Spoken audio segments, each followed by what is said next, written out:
நண்பா. TNSTC driver conductor recruitment செய்திகள்.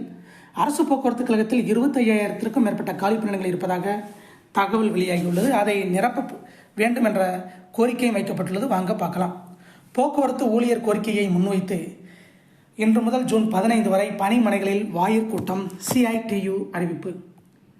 போக்குவரத்து ஊழியர்களின் கோரிக்கையை முன்வைத்து இன்று ஜூன் 10 முதல் ஜூன் 15ஆம் தேதி வரை பணிமனைகளில் கோரிக்கை விளக்க வாயிற்கூட்டம் நடைபெறும் என CITU அறிவித்துள்ளது. இது தொடர்பாக தமிழ்நாடு அரசு போக்குவரத்து ஊழியர் சம்மேளன CITU நிர்வாகிகள் கூறியதாவது: போக்குவரத்து கழகங்கள் சேவைத்துறையாக செயல்படுவதால் கடும் இழப்பை சந்திக்கின்றன. எனவே போக்குவரத்து கழகங்களின் வரவுக்கும் செலவுக்குமான வித்தியாச தொகையை அரசு உடனடியாக வழங்க வேண்டும்.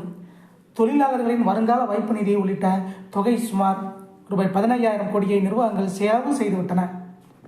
இதனால் பணி ஓய்வின் போது தொழிலாளர்கள் வெறும் கையோடு வீட்டுக்கு அனுப்பப்படுகின்றனர். ஓய்வு பெற்றவர்களுக்கு 103 மாதங்களாக அகவிலைப்படி உயர்வு மறுக்கப்பட்டுள்ளது.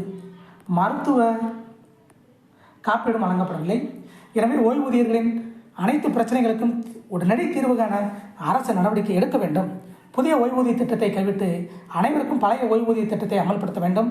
போக்குவரத்து கழகங்களில் உள்ள 25,000க்கும் மேற்பட்ட காலி பணியிடங்களை உடனடியாக நிரப்புவதோடு வாரிசுதாரர்களுக்கு பணி நியமனம் செய்ய வேண்டும். ஒப்பந்த முறையில் ஊழியர்களை நியமிக்கக்கூடாது. ஊதிய ஒப்பந்த பேச்சுவார்த்தையை தொடங்க வேண்டும்.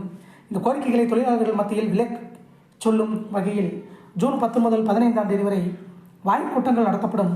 தொடர்ந்து ஜூன் 24ஆம் தேதி காலை 10 மணி முதல் 25ஆம் தேதி காலை 10 மணி வரையிலான 24 மணி நேரம் 100 மையங்களில் உண்ணாவிரதம் மேற்கொள்ள உள்ளோம். இவ்வாறு அவர்கள் தெரிவித்தனர். இதை போன்ற டிஎன்எஸ்டிசி டிரைவர் கண்டக்டர் ரெக்ரூட்மெண்ட் செய்திகளை உடனுக்குடன் தெரிந்து கொள்ள நம்ம சேனலை சப்ஸ்கிரைப் பண்ணுங்கள், ஷேர் பண்ணுங்கள், லைக் பண்ணுங்கள். நன்றி, வணக்கம்.